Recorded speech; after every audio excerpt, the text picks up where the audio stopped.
Let's head right to the voicemail of Truth and Reason.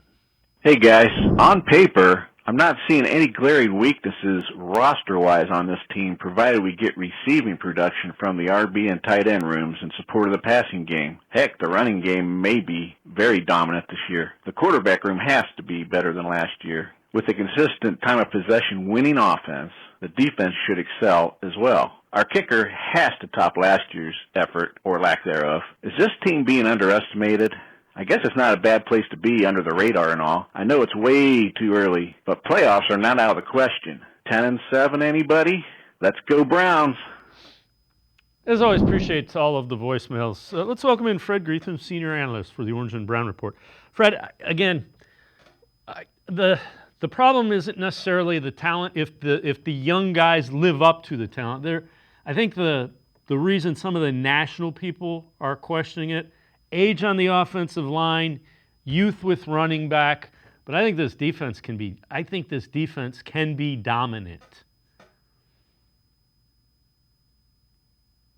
A year ago, most everybody was very optimistic coming off 11-6 playoffs, thought you could even take another step.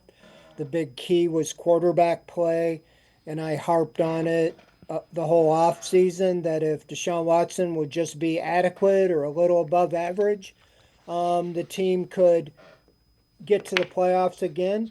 But if he got to, even a better than that, they could go deep in the playoffs. Well, we all know he had a historic bad 1-6 start. His numbers were terrible, and the season was buried before anybody knew what really happened.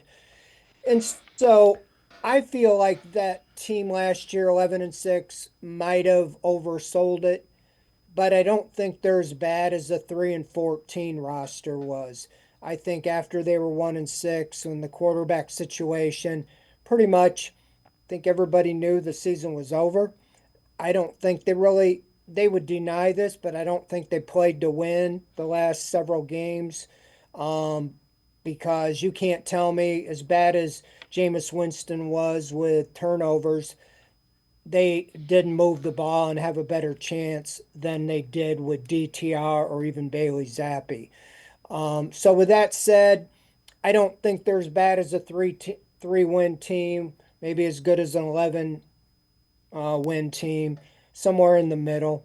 I'll give you maybe my forecast a little later, but as far as I think it just comes down a lot to quarterback play. You talked about the defense. I think the defense was exposed in a couple areas last year. The biggest area was takeaways. They just didn't take the ball away at all, whether that's the ball bouncing the wrong way or being on the field or whatever.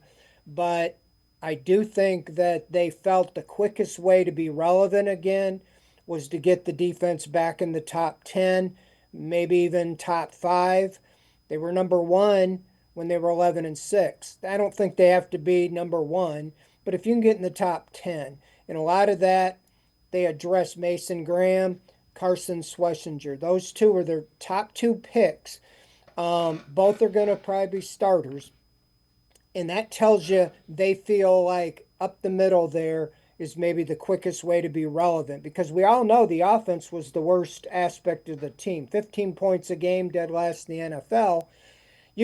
You address your top 2 picks on defense. That's telling me they think they can shore that up, and then as they develop on the offensive side. So I do think the defense can keep them in games, and then the offense is a work in progress. You see what they want to do, run the ball, shorten the game, and hopefully the defense can carry him.